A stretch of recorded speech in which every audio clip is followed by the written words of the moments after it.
شهر رمضان الذي أنزل فيه القرآن هدى للناس وبينات من الهدى والفرقان.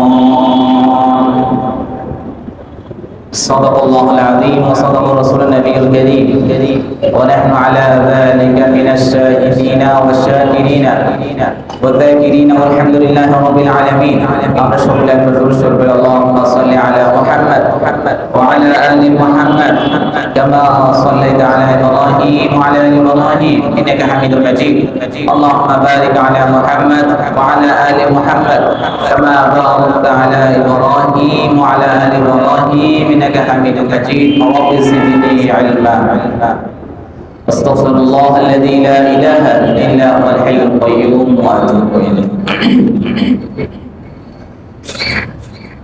জনাব আবুল মনসুর সাহেবের আব্বা আম্মা জানেন ইসালে সওয়াব থেকে আয়োজিত আম্মা ছিল ওনার আব্বার ইসালে সওয়াব ওনার পরিবারের প্রত্যেকটা সদস্যদের যেন আল্লাহ সুবহানাহু ওয়া তাআলা সকল সুযোগ থেকে হেফাজত করে সকলের আন্তরিক উপলক্ষে আয়োজিত আজকের এই ইফতার মাহফিলে আমাদের সম্মানিত প্রধান অতিথি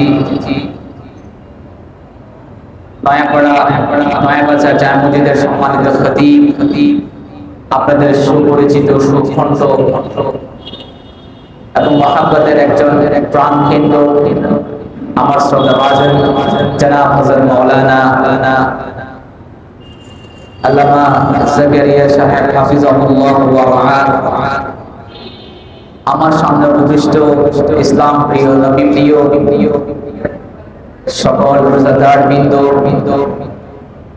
আজকের এই মহিমান্বিত রজনীর মহিমান্বিত মাসের পবিত্র রমজান মাসের আজকের 20তম রমজানের রোজা রেখে ইফতারের পূর্ব মুহূর্তে পবিত্র সালাত আসরের পর কোরআন ও হাদিস থেকে কিছু আলোচনা শোনার সেই সৌভাগ্য আমাদের সকলকে দান করেছেন, সেজন্য আমরা সকলে বলি আলহামদুলিল্লাহ। দিন অনেক বড় দামি একটা জিনিস। আল্লাহ সুবহানাহু ওয়া তাআলা যুগে যুগে যত নবী রাসূল তিনি প্রেরণ করেছেন, প্রত্যেকটা নবী রাসূলের একটাই উদ্দেশ্য ছিল যে তার উম্মতকে রবের সাথে পরিচয় করে দেওয়া, তার উম্মতকে রবের সাথে পরিচয় দেওয়া। এই যে দুজাহানের মধ্যে রয়েছে সমুদ্র, রয়েছে মহাসমুদ্র, রয়েছে নদী, রয়েছে খাল বিল, রয়েছে জলপথ, রয়েছে ঝর্ণা, রয়েছে স্থলপথ, এই সব কিছু আল্লাহ সুবহানাহু ওয়া তাআলা তৈরি করেছেন, ইন্তজাম করেছেন তার বান্দার জন্য, যেন তার বান্দা এইসবের মাঝে তার রবকে খুঁজে পায়। তাহলে রবকে খুঁজে পাওয়ার অনেকগুলো সৃষ্টির মাঝে এমন একটা সৃষ্টি যে সৃষ্টি আশরাফুল মাখলুকাত, সেটি হলো সৃষ্টির সবচেয়ে সেরা জীব, সেটা হলো উম্মতে মুহাম্মাদি। এই উম্মতে মুহাম্মাদিকে পূর্বেকার উম্মতের চেয়ে সম্মানিত করেছেন। এই উম্মতে মুহাম্মাদি উপরে যিনাকে নবী হিসাবে রাসূল হিসাবে প্রেরণ করেছেন, ওনাকে অন্যান্য নবীর সরদার, অন্যান্য নবীর ইমাম হিসাবে সর্বোৎকৃষ্ট খ্যাতি দিয়েছেন। কেন দিয়েছেন?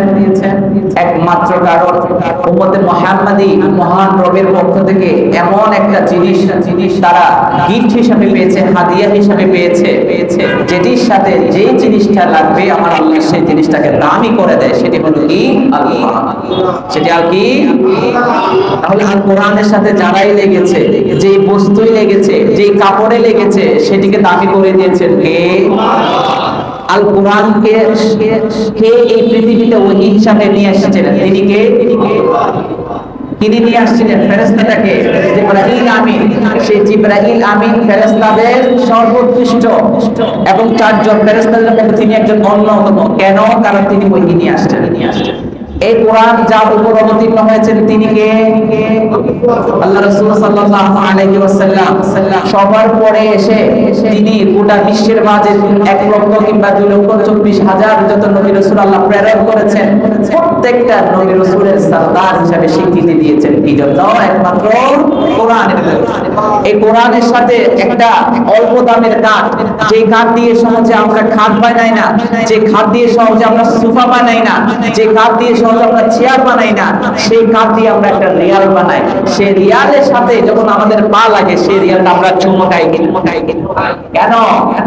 কোরআনের কারণে। যে কাপড় আমি আপনি সহজে কাউকে গিফট করি না, যে কাপড় আমি আপনি সহজে ব্যবহার করি না কেন? অল্প দামের টাকা বলে 5,000, 10,000, 1 লক্ষ টাকার লেহেঙ্গা বলে, 2 লক্ষ টাকার শাড়ি বলে, এমন অনেক কাপড় আছে যেগুলো লাখ লাখ টাকা। আম্বানি পরিবারের কথা আমরা জানি।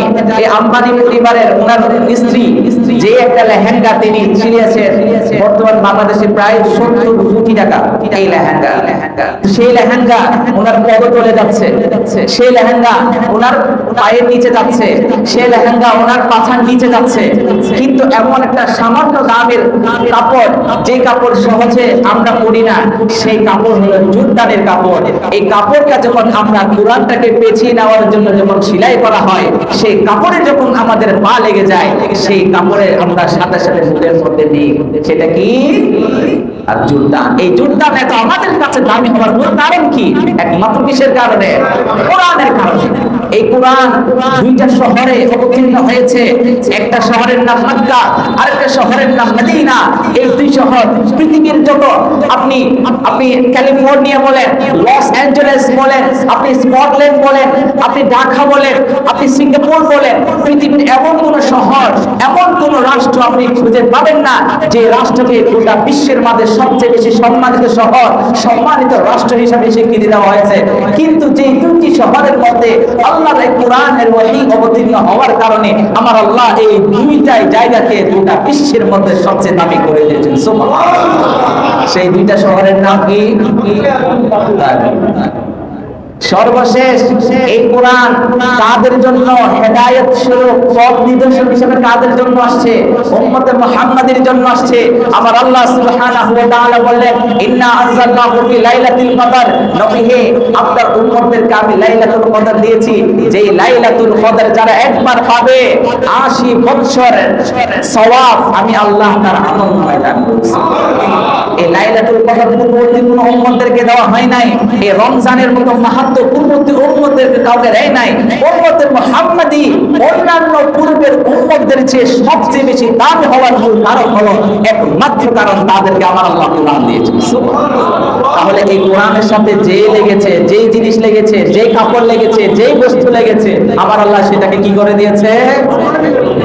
তাহলে এই কোরআনের সাথে যদি একজন রিকশাওয়ালা লাগে, এই কোরআনের সাথে যদি একজন ধনীওয়ালা লাগে, এই কোরআনের সাথে যদি একজন মেথর লাগে, এই কোরআনের সাথে যদি একজন ছোটখাটো চাকরিজীবীও যদি লাগে, যে লাগুক না কেন, আমার আল্লাহ সুবহানাহু ওয়া তাআলা বললেন, যে নিজের জীবনটাকে কোরআনের সাথে সাজিয়েছে, আমি আল্লাহ সুবহানাহু ওয়া তাআলা তার দুনিয়াবি এবং উখরবি 2 জীবন আমি আল্লাহ সুন্দর করে দেব। সুবহানাল্লাহ। সেজন্য আমি কোরআনের পাঠ থেকে একটি আয়াত তিলাওয়াত করেছি, যেখানে আল্লাহ সুবহানাহু ওয়া তাআলা বলেন, শাহরু রমাদান আল্লাযী উনজিলা ফীহিল কুরআন হুদাল লিন-নাস ওয়া বায়িনাতিন মিনাল হুদা ওয়াল ফুরকান। আমার আল্লাহ সুবহানাহু ওয়া তাআলা বলেন, নবী হে, আপনার উম্মতকে আপনি বলে দিন যে 12টি মাস রয়েছে, সেই 12 মাসের মধ্যে 11টি মাসের নামকরণ করেছে আরবরা, কিন্তু একটা নাম আছে যে নাম আমি আল্লাহ রেখেছি, সেই মাসের নাম হলো রমাদান মাস। এই রমাদান মাস অন্যান্য মাসের চেয়ে দামি হওয়ার মূল কারণ হলো আমি আল্লাহ সুবহানাহু ওয়া তাআলা এই মাসে কোরআন অবতীর্ণ করেছি। তাহলে এই কোরআনের সাথে যেই লেগেছে, যারা লেগেছে, যেই মাস লেগেছে, তারা দামি হয়েছে না? সেজন্য আমার আল্লাহ সুবহানাহু ওয়া তাআলা বললেন, শাহরু রমাদানাল্লাযী উনজিলা ফীহিল কুরআনু হুদাল লিন-নাসি ওয়া বায়িনাতিন মিনাল হুদা ওয়াল ফুরকান। আমার আল্লাহ সুবহানাহু ওয়া তাআলা বললেন, রমাদান মাস এমন একটি মাস যে মাসে দিয়েছি তিনটা উদ্দেশ্য নিয়ে। কয়টা উদ্দেশ্য? তিনটা উদ্দেশ্য। এক নাম্বার হুদাল লিন্নাস, এই কোরআনটা মানুষের জন্য পথ প্রদর্শক। এই কোরআন মানুষকে পথ দেখায়। ওয়া বাইয়িনাতিম মিনাল হুদা, এই কোরআন শুধু মুসলমানদেরকে পথ দেখায় না, এই কোরআন শুধু ইহুদিদেরকে পথ দেখায় না, এই কোরআন শুধু খ্রিস্টানদেরকে পথ দেখায় না, বরং আমি আল্লাহ সুবহানাহু ওয়া তাআলা এই পৃথিবীতে যত ধর্মের এবং যত ধর্মের মানুষ আছে, আমি প্রত্যেকটা ধর্মের মানুষের জন্য এই কোরআনকে পাথেয় হিসাবে প্রেরণ করেছি। তিন নম্বর ফুরকান, এই কোরআন কোনটা সত্য কোনটা মিথ্যা এই দুইটার মাঝে সুস্পষ্ট পার্থক্য বর্ণনাকারী। কোরআন বলেছে মা আতাকুমুর রাসূল ফাখুযু ওয়া মা নাহাকুম আনহু ফান্তাহু। নবী হে, আপনার উম্মতদেরকে আপনি বলে দেন আপনার পক্ষ দিয়ে যা কিছু উম্মতে মুহাম্মাদের জন্য এসেছে সেগুলো যেন তারা গ্রহণ করে, আপনার পক্ষ থেকে যেগুলো নিষেধ করা হয়েছে উম্মতে মুহাম্মাদি যেন সেই সমস্ত কাজ থেকে নিজেদের বিরত রাখে। সুতরাং আল্লাহ আমাদের যে বিধান দিয়েছেন, যে শরীয়ত দিয়েছেন, সেই শরীয়ত আমরা বাড়াতেও পারবো না, আবার সেটাকে আমরা কি কমাতেও পারবো না। রাসূল আমাদেরকে যেভাবে নামাজ পড়তে বলেছেন, যেভাবে রোজা রাখতে বলেছেন, আল্লাহ আমাদেরকে যেভাবে নামাজ পড়তে বলেছেন, যেভাবে রোজা রাখতে বলেছেন, সেইভাবে আমাদের কি করতে হবে? সেখানে কি কোনো সংস্কার করা যাবে? পৃথিবীর মধ্যে একমাত্র কোরআন ছাড়া এমন কোন কিতাব, এমন কোন ধর্মগ্রন্থ নাই যে ধর্মগ্রন্থ বিকৃত হয় নাই। আপনি হিন্দু ধর্মের মধ্যে রামায়ণ বলেন, মহাভারত বলেন, গীতা বলেন, প্রত্যেকটা ধর্মগ্রন্থ কি হয়েছে? বিকৃত হয়েছে। আপনি খ্রিস্টানদের মধ্যে যে বাইবেল, সেই বাইবেলটাকে আবার দুইভাবে ভাগ করা হয়েছে, ওল্ড টেস্টামেন্ট, নিউ টেস্টামেন্ট, বিকৃত হয়েছে, মানব রচিত। আপনি ইহুদিদের ধর্মগ্রন্থের তানাখ ধর্মগ্রন্থ দেখবেন বিকৃত হয়েছে। আপনি ইহুদিদের আপনি এরপরে আপনি আরো বিভিন্ন ধরনের শিখ আছে, আরো বিভিন্ন ধর্মগ্রন্থ আছে।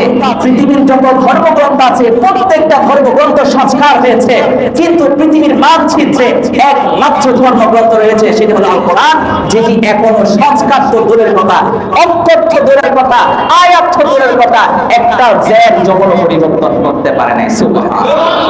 সেটার নাম কি?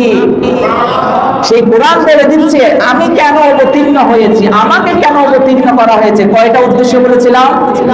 এক নাম্বার কি? হুদাল লিন্নাস, মানুষকে পথ দেখায়। দুই নাম্বার কি? হুদাল লিন্নাস ওয়া বাইয়িনাতিম মিনাল হুদা, এটা হচ্ছে কি সুস্পষ্ট পথ প্রদর্শন করে, এমন পথ প্রদর্শন, এমন পথ যে পথ সহজ সরল, যে পথে মানুষ গেলে সরাসরি চলে যাবে কোথায়? জান্নাতে। এই কোরআন শুধু মুসলমানদের জন্য অবতীর্ণ হয় নাই, এই কোরআন গোটা বিশ্বের। ওমা আরসালনাকা ইল্লা রাহমাতাল লিল মুসলিমিন বলেন নাই, ওমা আরসালনাকা ইল্লা রাহমাতাল লিল মুমিনিন বলেন নাই, ওমা আরসালনাকা ইল্লা রাহমাতাল লিল মদিনা বলেন নাই, ইল্লা রাহমাতাল লিল সাউদিয়া বলেন নাই। আমার আল্লাহ বলেছেন ওমা আরসালনাকা ইল্লা রাহমাতাল লিল আলামিন। তাহলে যেই নবীকে আমি আল্লাহ গোটা বিশ্বের জন্য রহমত হিসাবে প্রেরণ করেছি, সেই নবীর উপর আমি আল্লাহ যে কিতাব অবতীর্ণ করেছি, সেই কিতাবে কি নির্দিষ্ট কোনো জনগোষ্ঠীর জন্য নাকি গোটা বিশ্বের জন্য? এবার আসি এই কোরআন এই পৃথিবীতে প্রেরণ করার উদ্দেশ্য কি? আমার আল্লাহ সুবহানাহু ওয়া তাআলা আজকে আমি যে বিষয়ে আলোচনা করব, প্রত্যেকটা বিষয়ে আমি কোরআনের রেফারেন্স দিয়ে আলোচনা করব ইনশাআল্লাহ। কোরআনের রেফারেন্সের বাইরে আমি বেশি কিছু বলবো না।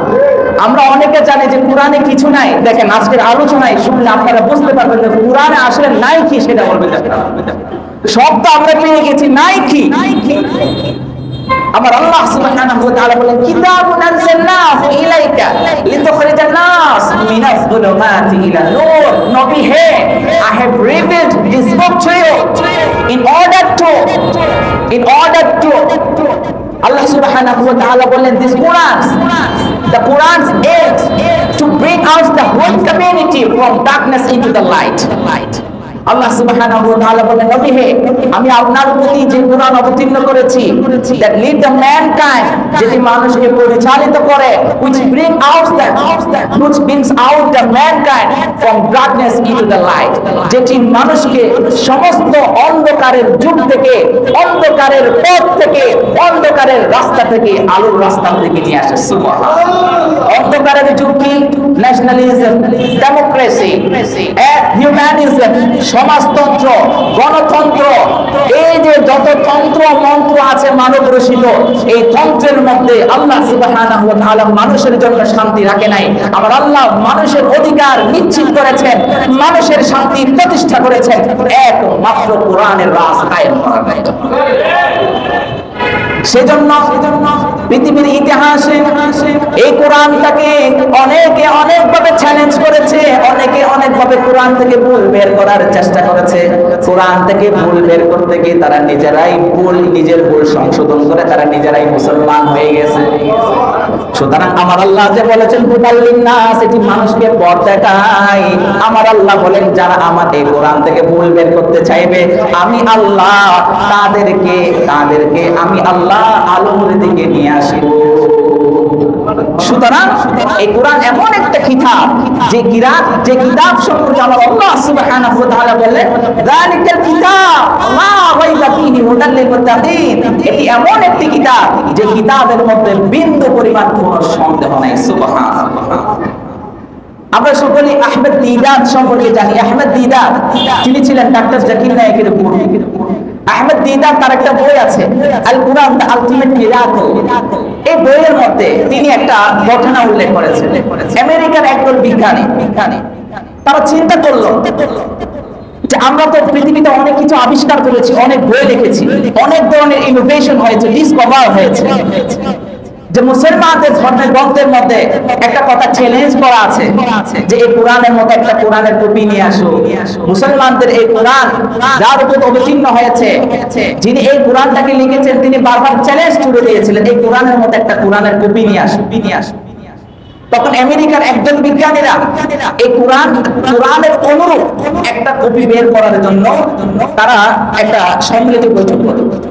সেই সময়ের সবচেয়ে powerful computer Cray-1 super computer, এই Cray-1 সুপার কম্পিউটারের মধ্যে কোরআনের মধ্যে ম্যাথমেটিক্যাল পরিসংখ্যান সংকৃত যত তথ্য আছে সবগুলোকে কনসাইজ করে, সবগুলোকে সংক্ষিপ্ত করে সেই Cray-1 সুপার কম্পিউটারের মাইক্রোচিপসের মধ্যে ইনপুট করলেন।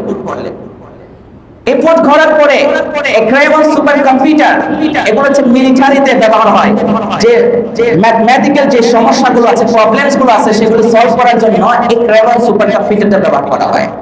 তখন তারা এখানে কমান্ড করলেন, is it possible to create a book like the holy Quran? সেই কম্পিউটারকে তারা বললো যে এই কোরআনের মতো কি আরেকটা কোরআন বানানো কি সম্ভব? আপনার কি মনে হয় উত্তর কি আসতে পারে? কিন্তু কম্পিউটার বলেছিল yes it's possible, হ্যাঁ এটা সম্ভব, but you need to spend 63 years of trillions, যে তুমি যদি এই কোরআনের মতো অনুরূপ যদি একটা কোরআন তোমরা লিখতে চাও, তাহলে তোমাকে 63 অট্রিলিয়ন বছর তোমাকে কি করতে হবে? ব্যয় করতে হবে। you need to spend 63 অট্রিলিয়ন years। পরে বিজ্ঞানীরা চিন্তা করলো যত বছর হোক না কেন, 100 বছর, 200 বছর, অস্ট্রেলিয়ান বছর, যত বছর হোক না কেন, পারা তো যাবে। কিন্তু বিজ্ঞানীরা বলে, নিউমেরিক্যাল সায়েন্স বলে যে এই অস্ট্রেলিয়ান পর্যন্ত সংখ্যাতাত্ত্বিক এই জিনিসটা বলে অস্ট্রেলিয়ান পর্যন্ত পৌঁছানো এটা সম্ভব নয়। আমরা যদি সংখ্যাতাত্ত্বিক দিকে আমরা যদি একটু গণনা করি, একক, দশক, শতক, সহস্র, হাজার, প্রচুর, নিরোধ, লক্ষ, কোটি, এরপরে মিলিয়ন, এরপরে বিলিয়ন, এরপরে জিলিয়ন, এরপরে ট্রিলিয়ন, এরপর আসছে ট্রিলিয়ন। বলেন তো আমরা হায়াত পাই কত? সর্বোচ্চ 63 বছর, 70 বছর। তো যেখানে একজন মুসলমান উম্মতে মুহাম্মাদি যেখানে 63 বছরে বাসে না, 63 বছরের চেয়ে বেশি দিন বাসা সম্ভব নয়, 63 অস্ট্রেলিয়ান বছর ব্যয় করে কোরআনের মতো অনুরূপ আরেকটা কোরআন বানানো সম্ভব নয়। তাহলে তারাও চেষ্টা করেছে, কোরআনের মতো অনুরূপ কোন কোরআন কি তারা পেরেছে? পারে নাই। সুতরাং আমরা যখন দেখি ভারতবর্ষের দিকে যদি আমরা তাকাই, এই ভারতবর্ষের মধ্যে যখন ব্রিটিশ প্রবর্তিত আইন যখন জারি হয়, মুসলিম খেলাফত যখন বিলুপ্ত হয়, তখন যখন কোরআনের ছড়াছড়ি হয়, সেই সময় লর্ড বেন্ডিং আর লর্ড কর্নওয়ালিস ছিল, তারা ব্রিটিশ পার্লামেন্টের মধ্যে একটা ডকুমেন্টারি পাঠালো। সেই ডকুমেন্টারি পাঠানোর মধ্যে বলা হলো যে ভারতবর্ষ এখন আমাদের আন্ডারে। কিন্তু মুসলমানদের ধর্মীয় গ্রন্থ কোরআন, এই কোরআনকে যদি আমরা ভারত থেকে যদি বিলুপ্ত করতে না পারি, তাহলে কোনো না কোনো একদিন আবার এই কোরআনের রাস্তা আইন হয়ে যাবে। সুতরাং একটা কাজ করা যায়, এই ভারতবর্ষ থেকে কিভাবে কোরআনের প্রত্যেকটা পুস্তক নির্মূল করা যায়। তখন তারা একটা থিওরি ডেভেলপ করেছিল, এই কোরআনটাকে কিভাবে বিলুপ্ত করা যায়। তখন তারা বলেছিল, তারা একটা কমিশন গঠন করেছিল। কমিশন গঠন করে তারা বলেছিল, if you not destroy all the scripture of the Holy Quran from Indian subcontinent, you need to macfire all the scripture of the Holy Quran. যে তারা বলেছিল, যদি আপনারা ভারতবর্ষ থেকে কোরআনের যদি প্রত্যেকটা কপি যদি আপনারা বিলুপ্ত করতে চান, তাহলে একটা কাজ করেন, ভারতবর্ষের যত কোরআনের পুস্তক আছে প্রত্যেকটা পুস্তক আপনারা পড়ে ফেলেন। নাউযুবিল্লাহ। তারা সেটাই করেছে। ভারতবর্ষ থেকে হাজার হাজার লক্ষ লক্ষ কপি পুস্তক তারা পড়ে ছারখার করে দিয়েছে। শেষমেশ সেই সময়ের একজন মুসলিম লিডার তাদেরকে বলেছিল, তোমরা কোরআনের কয়টা কপি পড়বা, কোরআনের কপি পড়ে কোনো সমস্যা নাই, কিন্তু ভারতবর্ষের মধ্যে 8 বছর 10 বছরের এমন কিছু হাফেজ কোরআন আছে যাদের সিনার মধ্যে আল্লাহর এই 30 পারা কোরআন আছে, তাদের সিনা থেকে কোরআনটাকে কি করবে? সুবহানাল্লাহ। সেজন্য আল্লাহ বলেন, ইন্না নাহনু নাযালনা যিকরা ওয়া ইন্না লাহু হাফিজুন। এই কোরআন আমি আল্লাহ অবতীর্ণ করেছি, এটার হেফাজতকারী কে? সুতরাং যারা যুগে যুগে এই কোরআনকে নির্মূল করতে চেয়েছে, আমার আল্লাহ সুবহানাহু ওয়া তাআলা তাদের গোটা বংশকে নির্বংশ করে দিয়েছে। সেজন্য আসুন কোরআনের দিকে, আসুন কোরআনের দিকে। আল্লাহ সুবহানাহু ওয়া তাআলা গোটা বিশ্ববাসীকে এই কোরআনটাকে তিনি যখন পরিপূর্ণতা দিয়ে এই পৃথিবীর মাঝে যখন তিনি পাঠালেন, তখন গোটা বিশ্ববাসীর কাছে তিনি ওপেনলি চ্যালেঞ্জ দিয়েছিলেন যে আমার চ্যালেঞ্জ গুলো গ্রহণ করো। যখন আল্লাহ রাসূল সাল্লাল্লাহু আলাইহি ওয়াসাল্লামের উপর যখন ওহী আসতো, আল্লাহ রাসূল সাল্লাল্লাহু আলাইহি ওয়াসাল্লাম যখন কোরআনের প্রত্যেকটা আয়াত ওহীগুলো যখন সাহাবীদের মাঝে পৌঁছে দিতেন, সেই সময়ের মুসলিমদের মাঝে যখন দ্বীনের দাওয়াত দিতেন, সেই সময় আবু জাহেল, আবু লাহাব, উতবা, শাইবা, লাবিদ ইবনে মুগীরা, সেই সময়ের কুলাঙ্গাররা আল্লাহ রাসূল সাল্লাল্লাহু আলাইহি ওয়াসাল্লামের এই দাওয়াতকে বন্ধ করার জন্য তারা মাঝে মাঝে আল্লাহ রাসূলকে পাগল বলতেন, আল্লাহ রাসূলকে মিথ্যুক বলতেন। এবং এই মক্কার অলিগলিতে তারা একটা কথা বলেছিলেন যে মুহাম্মাদের মুখ থেকে যেই কথাগুলো বের হয় সেগুলো কোনো ঈশ্বরের বাণী নয়, বরং সেই সবগুলো মুহাম্মাদের নিজের বানানো। আমার আল্লাহ সুবহানাহু ওয়া তাআলা বললেন, হে লাবিদ, হে উতবা ইবনে মুগীরা, হে লাবিদ ইবনে মুগীরা, হে শাইবা, হে আবু লাহাব, হে আবু জাহেল, আমি আল্লাহ তোমাদেরকে ওপেন চ্যালেঞ্জ করছি। তোমরা তো বলছিস আমার নবী, আমার হাবিব যেই কথাগুলো তোদেরকে বলছে সেগুলো আমার হাবিবের বানানো মিথ্যা কথা। তাহলে শোনা রাখ, আমি আল্লাহ তোদেরকে একে একে চ্যালেঞ্জ দিচ্ছি, দেখি আমার চ্যালেঞ্জের মোকাবিলা করা। তখন আমার আল্লাহ সুবহানাহু ওয়া তাআলা কোরআনের প্রথম চ্যালেঞ্জ দিয়ে আমার আল্লাহ বলেন, কুল্লা ইনজদামাআতিল ইনসু ওয়াল জিন্নু আলা আইয়াতু বিমিথলি হাদাল কুরআনি লা ইয়াতুনা বিমিথলিহি ওয়ালাউ কানা বা'দুহুম লিবা'দিন যাহিরা। আমার আল্লাহ সুবহানাহু ওয়া তাআলা তার হাবিবকে বললেন, নবী হে আপনি তাদেরকে বলে দেন, শুধু তোমরা নয়, শুধু মানব জাতি নয়, তোমরা জিন জাতি কেউ নাও, তোমরা উভয় মিলে কোরআনের মতো অনুরূপ একটা কোরআন নিয়ে আসো। যদি তোমাদের অবস্থানে যদি তোমরা সত্যবাদী হও, আমি আল্লাহর সাহায্য ছাড়া তোমরা মানব জাতি তোমাদের সাথে আরেকটা জাতিকে নাও, সেটা হলো জিন জাতি, উভয়ের কোলাবোরেশনে, উভয়ের সামঞ্জস্যে কোরআনের মতো অনুরূপ আরেকটা কোরআন তোমরা নিয়ে আসো। আমার আল্লাহ অনেক ছুড়ে দিয়েছিলেন, তারা কি পেরেছে কোরআনের মতো আরেকটা কোরআন আনতে? যখন তারা কোরআনের মতো অনুরূপ আরেকটা কোরআন আনতে পারল না, আমার আল্লাহ সুবহানাহু ওয়া তাআলা দ্বিতীয় চ্যালেঞ্জ ছুড়ে দিয়েছেন। আমার আল্লাহ সুবহানাহু ওয়া তাআলা বললেন, ইয়াকুলুনা কুল বা'তু বি'আশরি সুওয়ারিন মিথলিহি মুফতারায়াতিন ওয়াদ'উ মান ইসতাতা'তুম মিন দুনিল্লাহি ইন কুনতুম সাদিকিন। আমার আল্লাহ সুবহানাহু ওয়া তাআলা বলেন, নবী হে আপনি যখন দ্বীনের দাওয়াত দিতেন, আপনার এই কথাগুলোকে যারা মিথ্যা প্রতিপন্ন করেছে, যারা মিথ্যুক বলে আপনাকে মিথ্যা রূপ করেছে, মিথ্যা প্রতিপন্ন করেছে, আপনি তাদেরকে বলে দেন, ফাতু বিআশরি সুওয়ারিন মিথলিহি মুফতারায়াত ওয়াদ'উ মান ইসতাতা'তুম মিন দুনিল্লাহি বিল্লাহি ইন কুনতুম সাদিকিন। আমি আল্লাহ প্রথমে তাকে চ্যালেঞ্জ দিয়েছি কোরআনের মতো কোরআন আনতে। সুতরাং কোরআনের মতো কোরআন যেহেতু আনতে পারে নাই, সমস্যা নাই, কোরআনের মতো কোরআন আনা লাগবে না। কোরআনের মধ্যে যে 10টা সূরা, সেই 10টা সূরার অনুরূপ 10টা সূরা যদি তারা আনতে বলেন, আমি আল্লাহর সাহায্য ছাড়া তারা যদি তাদের অবস্থানে যদি তারা যদি সত্যবাদী হয়, তাদের যত ধরনের সহযোগী আছে সব ধরনের সহযোগিতা নিয়ে বসে কোরআনের মতো অনুরূপ 10টা সূরা তাদেরকে আনতে বলে। আমার আল্লাহ দ্বিতীয় চ্যালেঞ্জ ছুড়ে দিলেন, কিন্তু তারা সেই চ্যালেঞ্জও কিন্তু অ্যাকসেপ্ট করলে না। তারা কি পেরেছে নাকি 10টা সূরা আনতে? পেরেছে নাকি 10টা সূরা আনতে? যখন তারা এই দ্বিতীয় চ্যালেঞ্জ যখন তারা গ্রহণ করলো না, আমার আল্লাহ সুবহানাহু ওয়া তাআলা 3 নাম্বার চ্যালেঞ্জ ছুড়ে দিয়ে বললেন, ওয়া ইন কুনতুম ফি রাইবিন মিম্মা নাযালনা আলা আবদিনা ফাতু বিসূরাতিন মিন মিথলিহি وادعوا شهداءكم من دون الله إن كنتم صادقين। আমার আল্লাহ সুবহানাহু ওয়া তাআলা বললেন, নবী হ্যাঁ, আমি আপনার প্রতি যে কোরআন এবং যে কোরআনের ওহীগুলো অবতীর্ণ করেছি, তারা যদি এতে যদি তারা সন্দেহ পোষণ করে, যদি তাদের মনে হয় যে এটি আমি আল্লাহর বাণী নয়, এটি আপনার বানানো বাণী, তাদেরকে বললেন ফাতু বিসূরাতিন মিন মিথলিহি, কোরআনের মতো 10টা সূরা আনার প্রয়োজন নাই। কোরআনের সবচেয়ে ছোট সূরা সূরাতুল কাউসারের মতো অনুরূপ একটা সূরা আনছি, তাদেরকে আনতে বলে। ইন কুনতুম সাদিকিন, যদি তারা তার অবস্থানে তারা সত্যবাদী হয়। পেরেছে কি তারা? পেরেছে কি তারা? কোরআনের মতো অনুরূপ তারা কি সূরা আনতে পেরেছে? পারে নাই। আল্লাহ রাসূল সাল্লাল্লাহু আলাইহি ওয়াসাল্লাম কোরআনের সবচেয়ে ছোট সূরা সূরাতুল কাউসার সেই কাবা চত্বরে টাঙিয়ে দিলেন। সেই সময়ের সবচেয়ে যারা বিখ্যাত লাবিদ ইবনে মুগীরা, সেই সময়ের যারা বড় বড় সাহিত্যিক কবি যারা ছিল, যারা বইয়ের উপর বই, ডজনের উপর ডজন যারা আরবিতে কবিতা লিখতো, তাদেরকে আমার আল্লাহ ওপেন ছড়ে দিয়েছিলেন। তোমরা যে বলো এই কথাগুলো আমার নবীর বানানো কথা, তাহলে আবার এই কোরআনের ছোট্ট এই সূরা, এই সূরার মতো অনুরূপ একটা সূরা বানায় আনতো।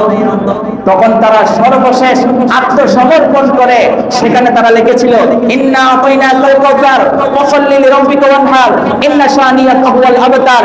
নিচে তারা লিখে দিল, লাইসা হাযা মিন কালামিল বাশার। আল্লাহু আকবার। এই কিতাব কোন মানব রচিত কিতাব নয়।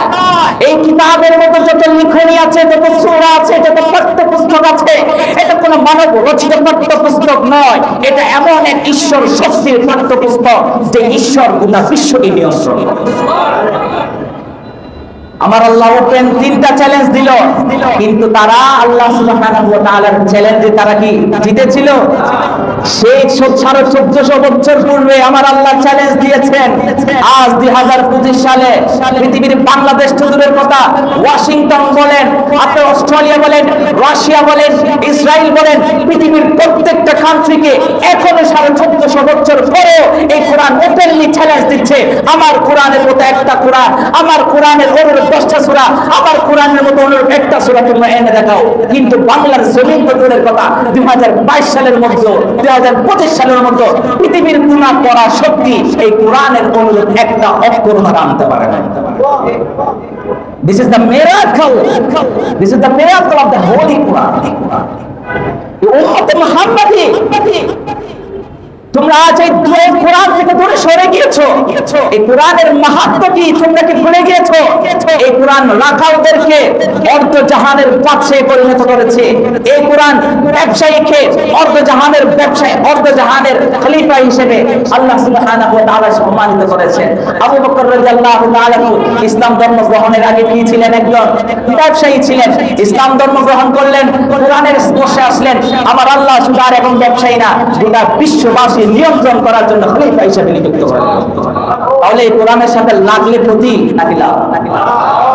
এবার আসেন সর্বশেষ একজন ব্যক্তির নাম শুনি অনেক বড়, আমরা তো সকলে জানি পৃথিবীর অনেক সায়েন্টিস্ট, অনেক বিজ্ঞানী, অনেক সাহিত্যিক, অনেক দার্শনিক যারা এই কোরআনের ভুল বের করতে গিয়ে অনেকে কোরআনের ভুল তো দূরের কথা বরং তারা নিজে কোরআনের কাছে সুপর্দ করে দিল।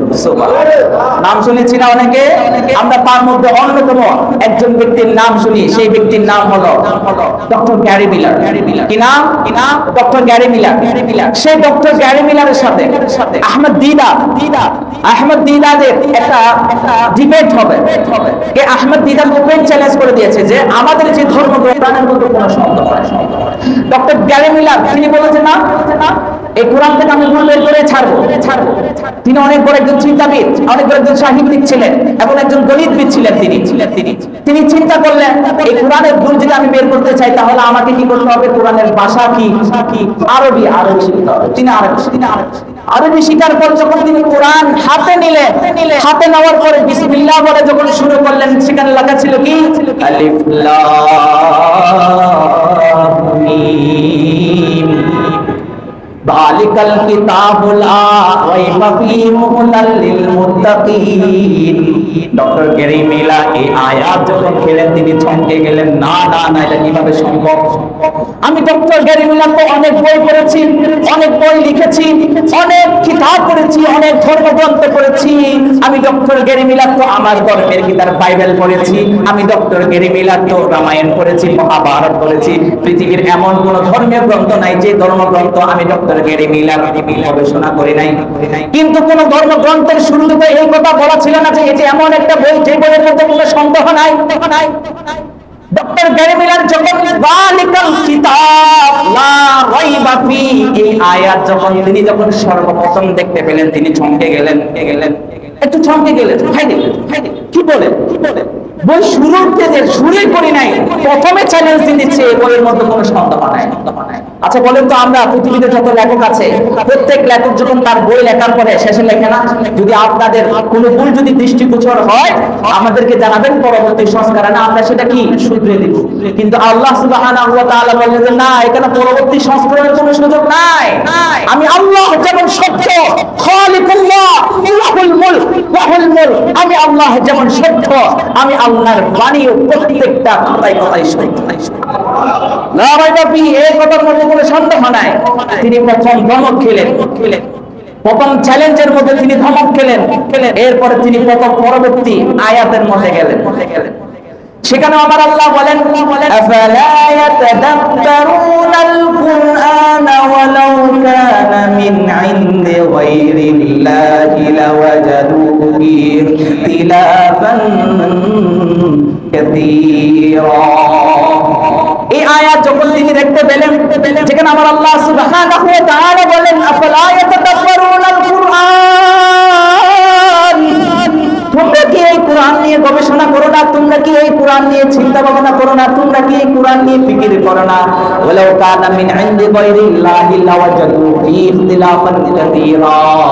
যদি এই কোরআন যদি আমি আল্লাহর কিতাব না হতো, এই কোরআন যদি মানুষের বানানো কোনো যদি কিতাব হতো, তাহলে তোমরা এই কোরআনের মধ্যে অনেক ধরনের বৈপরীত্য এবং মতানৈক্য খুঁজে পেতে। আল্লাহু আকবার, আল্লাহু আকবার। মানব রচিত যত তন্ত্র আছে, মানব রচিত যত সংগঠন আছে, প্রত্যেকটা সংগঠনের মধ্যে মতানৈক্য আছে, প্রত্যেকটা সংগঠনের মধ্যে বৈপরীত্য আছে। আমার আল্লাহ ওপেনলি চ্যালেঞ্জ করে দিয়েছেন, এই কোরআন যদি আমার বানানো যদি কোরআন না হতো, এই কোরআন যদি আমার পাঠানো যদি কোরআন না হতো, তাহলে অবশ্যই তোমরা এই কোরআনের মধ্যে মতানৈক্য ভুল বৈপরীত্য তোমরা খুঁজে পেতে। দ্বিতীয় আয়াত যখন তিনি বললেন, তিনি আর একটু পিছনে হতে পড়লেন, ফিরে এগুলো কি করছি আমি, আবার তিনি চমকে গেলেন।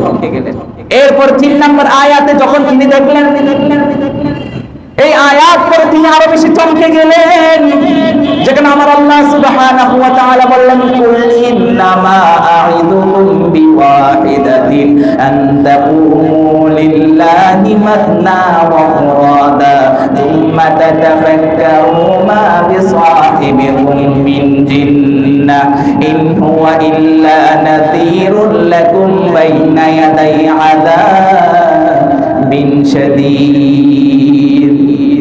এই আয়াত যখন তিনি পড়লেন, যেখানে সেখানে আমার আল্লাহ সুবহানাহু ওয়া তাআলা বলেন, নবী হে, আপনি তাদেরকে বলেন, ইন্নামা আইযুকুম বিওয়াহিদাতিন, আমি রাসূল তোমাদেরকে একটা উপদেশ দিচ্ছি, মাতনা ওয়া ফুরাদা, আন তাকুমু লিল্লাহি মাতনা ওয়া ফুরাদা। আমার আল্লাহ সেখানে বলে দিচ্ছেন, নবী হে, আপনি আপনার উম্মতদেরকে বলে দেন, আপনি যে দাওয়াত তাদেরকে বুঝে দিচ্ছেন, সেই দাওয়াত তাদেরকে সাথে সাথে গ্রহণ করতে হবে না। আপনি তাদেরকে বলেন, যেন আপনি মুখ দিয়ে যে কথাগুলো বের হচ্ছে সেই কথাগুলো নিয়ে যেন তারা চিন্তা করে, যে কথাগুলো আপনার মুখ দিয়ে বের হচ্ছে সেগুলো নিয়ে যেন তারা চিন্তা ভাবনা করে, যাচাই বাছাই করে। তাদের হঠাৎ ঈমান আনা লাগবে না, তাদেরকে আপনি চিন্তা করতে বলেন। একাকী যদি চিন্তা করে, যদি তারা যদি মনের ভিতরে বুঝে না পাই মাসনা ওয়া ফুরাদা, তাহলে তারা দুইজন মিলে কি করবে। যদি একজনে যদি এটার কোনো সমাধান তারা খুঁজে না পাই, তাহলে তারা আরেকজনের, দুজনের সাথে তারা পরামর্শ করুক, এই বিষয় নিয়ে আলোচনা করুক, আল্লাহর সৃষ্টির মধ্যে আল্লাহর সৃষ্টি নিয়ে আলোচনা করুক। দেখেন সেই আলোচনার মধ্যে তারা নিশ্চয়ই আমি রবকে তারা খুঁজে পাবে। আমি তাদেরকে বলছি না আপনি দাওয়াত দিয়েছেন সাথে সাথে তারা গ্রহণ করবে, এটা তাদেরকে বলছি না, বরং আমাকে নিয়ে, আমার এই কোরআন নিয়ে আপনার মুখ দিয়ে যা কিছু বের হচ্ছে সেগুলো নিয়ে তাদেরকে কি করতে বলে, গবেষণা করতে বলে। সুম্মা তাতাফাক্কারু মা বিসাহিবিকুম মিন জিন্নাহ, আপনি তাদেরকে বলেন, আপনার যে সঙ্গী তথা আপনি পুরোপুরি উম্মাদ নয়, আপনি পাগল নয়, আপনি তাদেরকে সেটা বলে দেন, ইন হুয়া ইল্লা নাযীরুল লাকুম বাইনা ইয়াদাই আযাবিন শাদীদ। আপনি তো আসন্ন যে কঠিন আযাব আছে, সেই কঠিন আযাব মানুষের কাছে একমাত্র সতর্ককারী হিসেবে, আর কিছু নয়। আপনি শুধু তাদেরকে বলেন। এই আয়াত যখন ডক্টর গ্যারি মিলার বললেন, তখন তিনি চিন্তা করলেন, এটা যদি মুহাম্মাদের বানানো কিতাব হতো তাহলে তো মুহাম্মদ সম্পর্কে অনেক কিছু থাকতো। এখানে তো মুহাম্মদ সাল্লাল্লাহু আলাইহি ওয়াসাল্লামের মেয়ের নাম ফাতেমা নিয়ে কোনো কথা নাই। এটা তো মুহাম্মদ সাল্লাল্লাহু আলাইহি ওয়াসাল্লামের স্ত্রী, সবচেয়ে আদরের স্ত্রী খাদিজা রাদিয়াল্লাহু তাআলার কোনো কথা নাই, ওনার নামও নাই। আমাদের আয়েশা রাদিয়াল্লাহু তাআলার কোনো নাম নাই। তখন তিনি দেখতে পেলেন কোরআনের মধ্যে তাদের ধর্মের গ্রন্থের মধ্যে একজন সম্মানিত নারী আছে, সেই নারীকে তারা মাদার মেরি বলে, অর্থাৎ মারিয়াম আলাইহিস সালাম। দেখলেন আল্লাহ রাসূল সাল্লাল্লাহু আলাইহি ওয়াসাল্লাম যে কোরআন অবতীর্ণ করেছেন, সেই কোরআনের মধ্যে 34 বার মারিয়াম আলাইহিস সালামের নাম এসেছে। কয়বার? শুধু নাম আসে নাই, মারিয়াম আলাইহিস সালামের উপর আমার আল্লাহ একটা সূরা অবতীর্ণ করেছেন। অন্যদিকে আল্লাহ রাসূল সাল্লাল্লাহু আলাইহি ওয়াসাল্লামের কোন বিবির নামে, কোন মেয়ের নামে কোন সূরা আসছে? দুই নাম্বার, তাদের ধর্মের যীশু খ্রিস্ট তথা হযরত ঈসা আলাইহিস সালামের নাম 25 বার এসেছে কোরআনের মধ্যে, 25 বার। অথচ আল্লাহ রাসূল সাল্লাল্লাহু আলাইহি ওয়াসাল্লামের নাম আসছে মাত্র 4 বার। কয়বার? মাত্র 4 বার। তখন সে একটু নড়েছিল, বসে কি বাবু, এটা যদি মুহাম্মাদের বানানো যদি কিতাব হয়, তাহলে এখানে আমার ধর্মের মাদার মেরির নাম কেন আসলো? এটা যদি মুহাম্মাদের বানানো কিতাব হয়, তাহলে এটা আমার ধর্মের যীশু খ্রিস্ট ঈসা আলাইহিস সালামের নাম কেন আসলো? সুতরাং এটা কোনো ব্যক্তির বানানো কিতাব নয়, এটা এমন এক মহাশক্তি, এক ঈশ্বরের বানানো কিতাব, যে ঈশ্বরের বানানো কিতাবের মধ্যে, বানানো কথার মধ্যে নিঃসন্দেহে কোনো ভুল নাই। এবং সর্বশেষ যে নবী মুহাম্মদ সাল্লাল্লাহু আলাইহি ওয়াসাল্লাম, যিনাকে রাসূল হিসেবে প্রেরণ করেছে, উনি যেমন তেমন কোনো মানব নয়, উনি স্বয়ং সেই মহা ঈশ্বরের প্রেরিত একজন। সুবহানাল্লাহ। সর্বশেষ তিনি 1978 সালে তিনি ইসলাম ধর্ম গ্রহণ করেছেন এবং গ্যারি মিলারের নাম পরিবর্তন করে নিজের নাম রেখেছেন কি? আব্দুল্লাহ। বলেন তো এই ডক্টর গ্যারি মিলার উনি কোন উদ্দেশ্যে কোরআনটাকে নিয়েছেন? ভুল বের করার উদ্দেশ্যে নিয়েছেন। পেয়েছেন হুদাল লিন্নাস, শাহরু রমাদান আল্লাযী উনজিলা ফীহিল কুরআন, হুদাল লিন্নাস পেয়েছেন। এই কোরআন মানুষকে কি দেখায়? পথ দেখায়। ডক্টর গ্যারি মিলার অমুসলিম ছিল, খ্রিস্টান ছিল, পথ দেখাইছে। কেন দেখাইছে পথ? কারণ সে কোরআন নিয়ে চিন্তা করেছে। এইজন্য আমার আল্লাহ বলেন, আফালা ইয়াতাদাব্বারুনাল কুরআন আম আলা কুলুবিন আকফালুহা, তোমাদের কি হয়েছে? তোমরা এই কোরআন নিয়ে গবেষণা কেন করছো না? আম আলা কুলুবিন আকফালুহা, তোমাদের কলবের মধ্যে কি জং ধরে গিয়েছে? ইয়া আইয়ুহাল ইনসান মা গররাকা বিরাব্বিকাল কারীম, হে লোক সকল, কিসে তোমাকে ধোঁকা দিয়েছে? কিসে তোমাকে তোমার রব থেকে দূরে সরিয়ে দিচ্ছে? কিসে? এই দুনিয়ার চাকচিক্যতা, এই দুনিয়ার প্রেম, এই দুনিয়ার ক্ষমতা তোমাকে আমি আল্লাহর কাছ থেকে দূরে সরিয়ে দিয়েছে? না, আমি আল্লাহর কথা শুনে রাখো, ওয়ামাল হায়াতুদ দুনিয়া ইল্লা মাতাউল গুরুর। আমি আল্লাহ স্বয়ং স্পষ্টভাবে বলেছি, এই দুনিয়ার চাকচিক্যতা সবগুলো ধোঁকা ছাড়া আর কিছু নাই, ধোঁকা ছাড়া আর কিছু নাই, ধোঁকা ছাড়া আর কিছু নাই। কাজে হে বান্দা আমার দিকে ফিরে আসো, কাজে হে বান্দা আমার দিকে ফিরে আসো। আল্লাহ সুবহানাহু ওয়া তাআলা কোরআনের বিভিন্ন আয়াতের মধ্যে বলেন, যেখানে আল্লাহ সুবহানাহু ওয়া তাআলা অসংখ্য মানুষকে তিনি কি করেছেন, নিদর্শন দিয়েছেন। এবং আল্লাহ সুবহানাহু ওয়া তাআলা বললেন, ওয়া আম্মা মান উতিয়া কিতাবাহু বিশিমালি ফায়াকুল ইয়া লাইতানি লাম উতা কিতাবিয়া। ও মুসলমান ভাইও, যখন সেদিন কিয়ামত যখন সংঘটিত হবে, আমলনামা যখন বাম হাতে যখন চলে আসবে, সেদিন কি হবে? যার আমলনামায় বাম হাতে আসবে সে তো নিশ্চিত জাহান্নাম। সেই ব্যক্তি সেদিন দাঁড়িয়ে বলবে, ওয়ালাম আদরি মা হিসাবিয়া, আমি তো জানতাম না আজকের এই দিনে কি হিসাব হবে। আমি তো জানতাম না আজকের এই দিনে আমার আমলনামা আমাকে বাম হাতে দেওয়া হবে। আমি তো জানতাম না দুনিয়াতে কত আকাম কুকাম করেছি, ঘুষ খেয়েছি, সুদ খেয়েছি, শিরিক করেছি, এক আল্লাহকে বাদ দিয়ে বান্দার পূজা করেছি, এক আল্লাহকে বাদ দিয়ে পীরের পূজা করেছি। এক মা বাবা যে মায়ের পদতলে আল জান্নাতু তাহতা আকদামি উম্মাহাতিহা, যে মায়ের পদতলে আমার আল্লাহ জান্নাত লিখে দিয়েছেন, সেই মায়ের সেবা করার বাদ দিয়ে আমরা পীরের সেবার মধ্যে ব্যস্ত হয়ে গেছি। সেই মাকে লাথি মেরে আমরা সেই নেতার গোলামি করার জন্য রেডি হয়ে গেছি। সেই মাকে বৃদ্ধাশ্রমে পাঠিয়ে দিয়ে আমরা সেই শাশুড়িকে নিজের মায়ের অবস্থানে আমার আল্লাহ বলবেন, ওয়ালাম আদরি মা হিসাবিয়া ইয়া লাইতাহা কানাতিল কাদিয়া। হায়রে হায়রে, যদি আজকের এই দিনের কষ্টটা যদি যেদিন আমার মৃত্যু হচ্ছিল সেই মৃত্যুর সময় যদি আমার কষ্টটা যদি লাঘব হয়ে যেত, যদি সেদিন বিচার কার্য যদি সেদিন শেষ হয়ে যেত, আমার আল্লাহ সুবহানাহু ওয়া তাআলা তাদেরকে বললেন, মা আগনা আন্নি মালিয়া, মা আগনা আন্নি মালিয়া। আমার আল্লাহ সেই সমস্ত ধনী ব্যক্তিদেরকে চিৎকার করে বলবেন, ও দুনিয়ার বাদশারা, ও দুনিয়ার ধনীরা, ও দুনিয়ার টাকাওয়ালারা, দুনিয়ায় থাকতে তুমি টাকা দিয়ে তোমার বিচার ব্যবস্থা কিনে ফেলতে, দুনিয়ায় তুমি টাকা দিয়ে তোমার ভাইকে তুমি হত্যা করেছিলে, দুনিয়ায় তুমি টাকা দিয়ে তোমার অধীনস্থকে তুমি হত্যা করেছো, দুনিয়ায় তুমি টাকা দিয়ে তোমার মামলা হত্যা মামলাকে তুমি বিচার কার্যের পরিবর্তন করেছো। হালাকা আন্নি সুলতানিয়া মা আগনা আন্নি মালিয়া। আজকের এই দিনে তোমার সেদিনের সেই টাকা কোনো কাজে আসবে না। ওই আজকের এই কিয়ামতের দিন আমার এই বিচার ব্যবস্থা তোমার টাকা দিয়ে কি হবে? ওই তোমার সেই টাকা, ওই তোমার সেই ফ্ল্যাট, ওই তোমার সেই বাড়ি, ওই তোমার সেই বাড়ি, ওই তোমার সেই গাড়ি, যে গাড়ি তুমি গিফট করে তোমার মামলা তুমি বিচ্ছিন্ন করে দিয়েছো, যেই বিচারপতিকে তুমি ঘুষ দিয়ে তোমার মামলার ফাইল নিচে দিয়েছো, যেই পুলিশকে তুমি ঘুষ দিয়ে তোমার মামলা স্থগিত করে দিয়েছো, আজ আমি আল্লাহর ময়দানে যখন কাঠ গড়ায় দাঁড়িয়ে গেছো, এখানে তো দুনিয়াতে কোনো পুলিশ নাই, এখানে তো দুনিয়াতে কোনো কোর্ট নাই, এখানে তো দুনিয়াতে কোনো বিচারপতি নাই। আজকে তুমি কি করবে? আজকে তোমার সেই দুনিয়াতে কেমন জাহান্নাম, তাদের কঠোর শাস্তির জন্য আমার আল্লাহ সুবহানাহু ওয়া তাআলা তাদেরকে 87 হাত দৈর্ঘ্যের শিকলে তাদেরকে আবদ্ধ করবেন। কয় হাত? 87 হাত দৈর্ঘ্যের শিকলে তাদেরকে আবদ্ধ করবেন। এবং সাগে যখন তার আমলনামায় যখন তাকে বাম হাতে যখন আমলনামা দেওয়া হবে, সে আমলনামা দেখে তখন সে বলবে, মা লিহাযাল কিতাব লা ইউগাদিরু সগীরা ওয়ালা কাবীরা। এই বাম হাতের আমলনামা যখন সে দেখবে তখন সে বলবে, আল্লাহ দুনিয়ার মধ্যে কত ছোট ছোট কাজ করেছি সব তুমি আমলনামায় লিখে বলছো, ওয়ালা কাবীরা। দুনিয়ার মধ্যে যত বড় বড় গুনাহ করেছি কাজগুলি সবগুলো তুমি লিখে ফেলেছো। ও আমার আল্লাহকে তখন সে বলবে, মা লিহাযাল কিতাব লা ইউগাদিরু সগীরা ওয়ালা কাবীরা। এটা কেমন কিতাব, এটা কেমন আমলনামা? দুনিয়ার মধ্যে চুরি করে করে ঘুষ খেয়েছি, চুরি করে করে সুদের লেনদেন করেছি, সেগুলো উঠে গিয়েছে। দুনিয়ার মধ্যে পাওয়ার অ্যাপ্লাই করে নিজের ভাইকে হত্যা করেছি, দুনিয়ার মধ্যে পাওয়ার অ্যাপ্লাই করে একজন নিরপরাধ মানুষকে থানার মধ্যে ঢুকিয়ে দিয়েছি। যখন সব কিছু যখন আমলনামার মধ্যে যখন চলে আসবে, হায় বান্দা সেদিন কি করবে সেদিন? আজ দুনিয়ায় থাকতে আমার আল্লাহ সুবহানাহু ওয়া তাআলা বললেন, আফাসিবান নাস আইয়ুতরাকু আইয়াকুলু আমান্না ওয়া হুম লা ইফতানুন।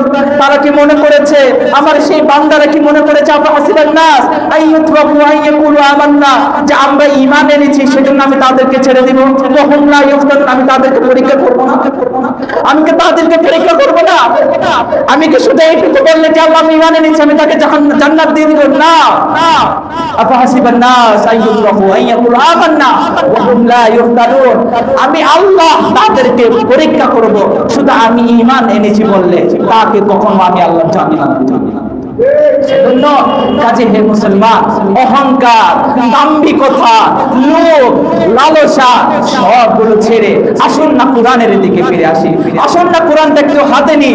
আমার আল্লাহ সুবহানাহু ওয়া তাআলা বলেন, আল্লাযা আলাল ইনসানি হিনুম মিনাদ দাহর লাম ইয়াকুন শাইআম মাযকুরা। তারা কি বলে গিয়েছে? আল্লাযা আলাল ইনসান হিনুম মিনাদ দাহর লাম ইয়াকুন শাইআম মাযকুরা। মানুষরা কি মনে করেছে? তারা কি বলে গিয়েছে? তারা কি তাদেরকে এমন কোন সময় কি তারা অতিবাহিত করে নাই যে সময় তারা মায়ের পেটে বীর্য রূপেছিল? আমি আল্লাহ সেই মায়ের পেটের মধ্যে তাকে আমি আল্লাহ পরিপূর্ণতা দিয়েছি, রূহ বকে দিয়েছি, তাকে আমি একটা জীবন্ত মানুষে পরিণত করেছি, সুন্দর দেহ দিয়েছি, সুন্দর চেহারা দিয়েছি, ধন সম্পদ দিয়েছি, গাড়ি দিয়েছি, বাড়ি দিয়েছি, সুন্দর বউ দিয়েছি, সুন্দর সন্তান দিয়েছি। তারপরে কি সে আমি আল্লাহর অবাধ্য হবে? তারপরে কি সে লোভ দেখাবে? তারপরে সে কি অহংকার দেখাবে, দাম্ভিকতা দেখাবে? সে কি কারণের কথা ভুলে গিয়েছে? যে কারণ সম্পদের দাম্ভিকতা দেখিয়েছিল, ফাখাসাফনা বিহি ওয়া বিদারিল আরদ, আমি আল্লাহ তাকে এবং তার সম্পদ সবগুলোকে মাটির সাথে বসিয়ে দিলাম। তারা কি সেই কারণের ইতিহাস কি তারা ভুলে গিয়েছে? তারা কি সেই ফেরাউনের কথা ভুলে গিয়েছিল? যে ফেরাউন বলেছিল আনা মিনাল মুসলিমিন, আমি ইসলাম ধর্ম গ্রহণ করেছি, আমি সেই বনি ইসরাইলের খোদার উপরে ঈমান এনেছি। তারা কি সেই ফেরাউনের কথা বলে গিয়েছিল? যে ফেরাউন বাংলার নয় পৃথিবীর ইতিহাসে একমাত্র স্বৈর শাসক যে বলেছিল আনা রাব্বুকুমুল আলা, আমি একমাত্র বড় খোদা। সেই খোদা দাবি প্রাপ্ত সেই কাফের সেই স্বৈর শাসককে যদি আমার আল্লাহ নীল নদের পানির মধ্যে যদি মিশিয়ে দিতে পারে, আমার আল্লাহ যদি কারণকে যদি মাটির সাথে মিশিয়ে দিতে পারে, আমরা কি কারণের চেয়ে বেশি শক্তিশালী? আমরা কি ফেরাউনের চেয়ে বেশি শক্তিশালী? আমরা কি সাদ্দাদের চেয়ে বেশি শক্তিশালী? আমরা কি আবু জাহেলের চেয়ে বেশি শক্তিশালী? আমরা কি আবু লাহাবের চেয়ে বেশি শক্তিশালী? আমরা কি লাবুদ্দিনের মদিনার চেয়ে বেশি শক্তিশালী? আমরা কি চেঙ্গিস খানের চেয়ে বেশি শক্তিশালী? আমরা কি হিটলারের চেয়ে বেশি শক্তিশালী? আমার আল্লাহ সুবহানাহু ওয়া তাআলা যুগে যুগে যে সমস্ত স্বৈরাচাররা মাথা উঁচু করে দাঁড়িয়েছিল, আমার আল্লাহ সুবহানাহু ওয়া তাআলা তাদের পুরো অস্তিত্ব মাটির সাথে মিশিয়ে দিয়েছে। আমার আল্লাহ সুবহানাহু ওয়া তাআলা বললেন, হে মুসলমান, ইয়া আইয়ুহাল ইনসান, ইয়া আইয়ুহাল ইনসান, হে ঈমানদার, ইত্তাকুল্লাহ হাক্কা তুকাতি ওয়া লা তামুতুন্না ইল্লা ওয়া আনতুম মুসলিমুন। যেভাবে ভয় পেতে হলে আমি আল্লাহকে যেভাবে ভয় পাওয়ার কথা সেভাবে ভয় পাও, আর আমার কাছে মুমিন না হয়ে ঈমানদার না হয়ে আইসো না। আমার কাছে ইমানদার না হয়ে আইসো না। সুতরাং কাজী হে নয়া বাজারের মুসলমানরা, এই নয়া বাজারের মুসল্লিরা, আসুন না, আসুন, রমজান মাস তো চলে যাচ্ছে, একটু কোরআনটাকে হাতে নিই, আসুন না কোরআনটাকে একটু শিখি, আসুন না, এই কোরআনটা শুধু খ্রিস্টানদের জন্য নয়। খ্রিস্টান doctor Gary Miller, doctor Maurice Bucaille, তারা এই কোরআন নিয়ে গবেষণা করতে করতে মুসলমান হয়ে গেছে, আর আমরা মুসলমান ঘরের সন্তান হয়ে এই কোরআনটাকে আমরা আমার নিজেদের পড়তে পারলাম না। আল্লাহ সুবহানাহু ওয়া তাআলা আমাদের সকলকে এই কোরআনের রাস, এই কোরআনের মতো নিজের মাঝে আমল করার তৌফিক দান করুন। সর্বশেষ একটা কথা আপনাদের বলে আমি আমার বক্তব্য এখানে শেষ করতে চাই। মনে রাখবেন, বাংলার জমিন থেকে যতদিন পর্যন্ত ব্রিটিশ প্রবর্তিত এই শাসন ব্যবস্থা এবং বিচার ব্যবস্থা বিলুপ্ত করা হবে না, ততদিন পর্যন্ত বাংলার মানুষের ইতিহাস, বাংলার মানুষের রাজনীতি, বাংলার মানুষের যে অধিকার, সেই অধিকার নিশ্চিত হবে। বাংলার অধিকার, নারীদের অধিকার, শিশুদের অধিকার ততদিন পর্যন্ত সুনিশ্চিত হবে না যতদিন পর্যন্ত বাংলার সংবিধানে কোরআন রাজ কায়েম হবে না। আল্লাহ সুবহানাহু ওয়া তাআলা আমাদের সকলকে এই কোরআন নিজের মাঝে ধারণ করে এই কোরআনের আইন বাংলার জমিনের প্রত্যেকটা কোনায় কোনায় বাস্তবায়ন করার তৌফিক দান করুন। ওয়া আখিরু দাওয়ানা আলহামদুলিল্লাহি রাব্বিল আলামিন। আসসালামু আলাইকুম।